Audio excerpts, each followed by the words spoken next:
Have you ever had an experience that suggested someone else was in your house, and just thought, I don't want to know, and left it? Sometimes, fear of the unknown just seems like the preferable option than facing a real concrete danger. Normally, it's nothing though. One time, the beeper function of my wireless house phone went off when I was the only one home. It could only be called from the living room. Another time, I swear someone took change from my desk. They're all probably just slightly disconcerting tricks of the mind. But what do you do when something truly suggestive happens? Would you run? Or just ignore it? Like I did. Last Monday was a normal day. I got up, brushed my teeth, changed into school clothes, all little parts of my morning ritual. It seemed like it would be another totally unnoteworthy day, until I saw the strings. There were 3 or 4 thick twined strings in my room. They crisscrossed between the walls around my bed, one attached to the door. No way would I have missed them before. I should have tripped over them. They were tied to pins in the wall, which had also not existed before 10 seconds ago. Nobody could have been in my room while I was in it, let alone set this up. It was early and my brain wasn't processing correctly. I simply discredited the sight, untied the strings, and left for school, leaving them balled up on my desk.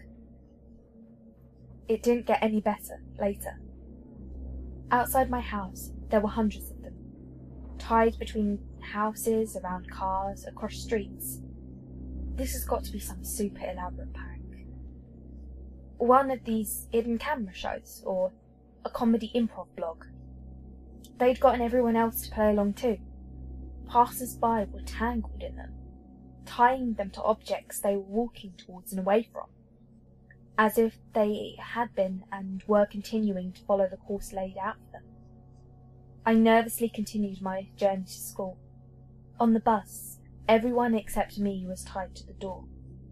At school, groups of friends were tied to each other. Teachers were tied to their desks and boards. Oddly enough, at this point, all I could wonder was why had I been left out?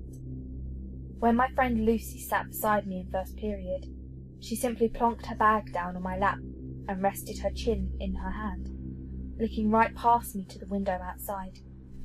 "Hey, Lucy." No response. Come on, I didn't expect you to be in on this too. She sighed and started taking books from her bag.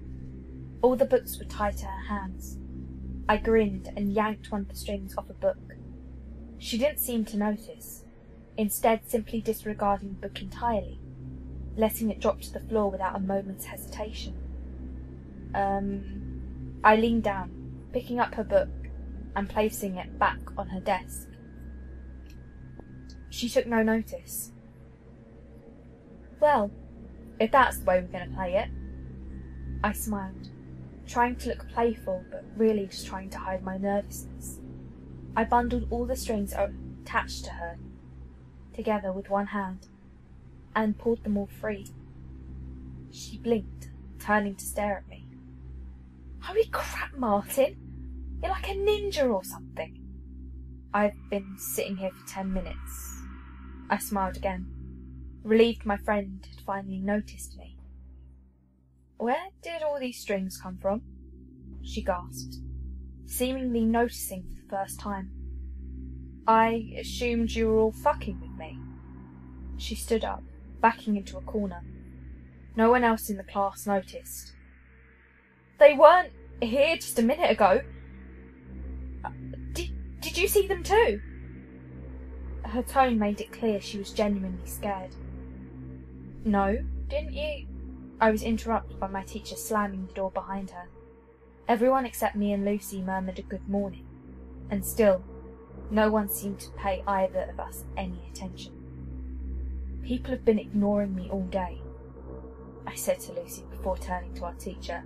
"Hey, dumb bitch, can't teach for shit." No reaction. "I'm getting away from all this shit." Lucy pulled a few strings aside and left the class. I followed, And surprise, surprise, no one else noticed. We wandered the corridors, leaving and entering classes as we saw fit. Whenever we untied a chair or a book from someone else, it was like it suddenly didn't matter to them. It didn't exist. I showed her the street outside. There were more strings than I had come in this morning. Twice as many. We carefully picked our way through the tangle, making our way to a nearby coffee shop. Not particularly grand, I know. But what would you do in our situation? As I said, fear of the unknown sometimes seems like the safer option. On a few occasions, I suggested we untie a few more people. Lucy was opposed to it, remembering how terrified she'd been. In the coffee shop, we grabbed a couple of sandwiches and drinks from the fridge. We found a table, untied all the strings attached to the chairs, and sat down. We both ate in silence, both of us too scared, both of us distracting ourselves by watching strangers in the shop, oblivious to the strings. After 20 minutes, Lucy spoke up. "Now, she's going to take that sandwich," she said, pointing at a woman across the shop. Sure enough, she walked to the fridge and took the plastic wrapped sandwich she was tied to. She pays for it and leaves. She did so, according to the prophecies of the strings. That guy doesn't intend to pay. I watched as a man took his coffee and ran out the store, the two servers just looking too exasperated to go after him. "This is horrible," she whimpered. "Let's go, please." Outside wasn't much better. Everyone just followed the string's instructions, going about their daily lives. Lucy announced she was going home to sleep this off, and I agreed to walk her home. She only lived 10 minutes away. Away from the busier part of town, there were fewer strings. It was nicer. We could pretend it wasn't happening. When we turned onto Lucy Street, she stopped, her mouth falling open. "What now?" I broke the silence, my voice sounding surprisingly small. "Look."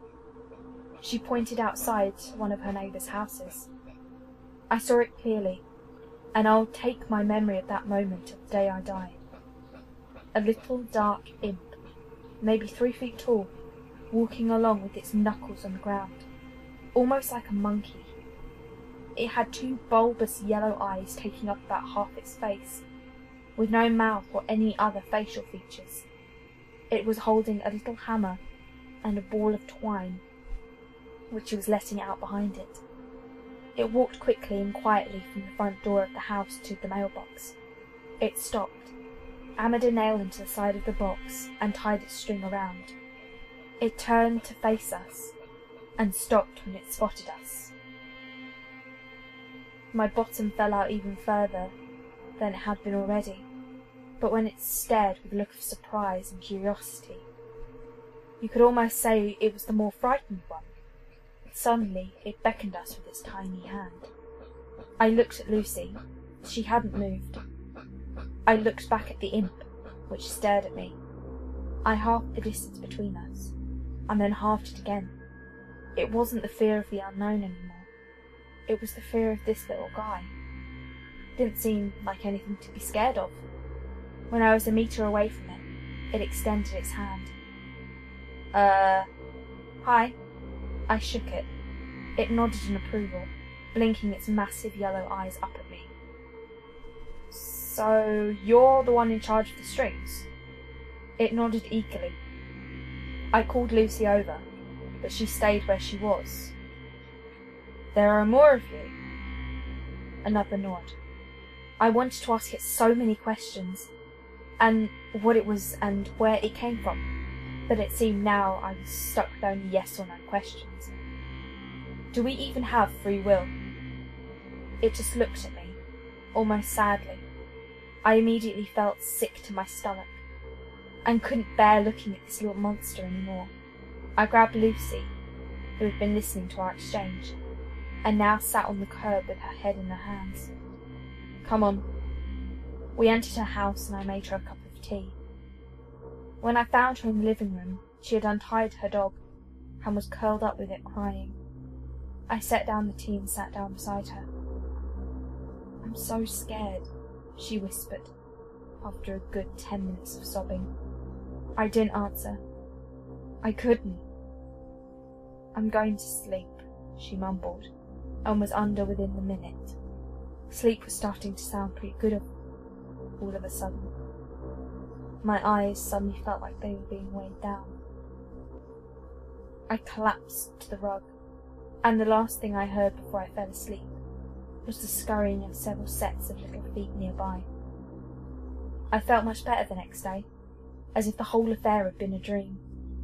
I'd probably have believed that if I hadn't been woken up by Lucy's mother that morning, wondering what I was doing over without permission or something. Over breakfast, Lucy asked me why I looked so pale and nervous. I turned to her and smiled, mumbling something to her about feeling sick. But the truth was, I was scared because I couldn't see any strings, and was wondering whether my actions were truly my own.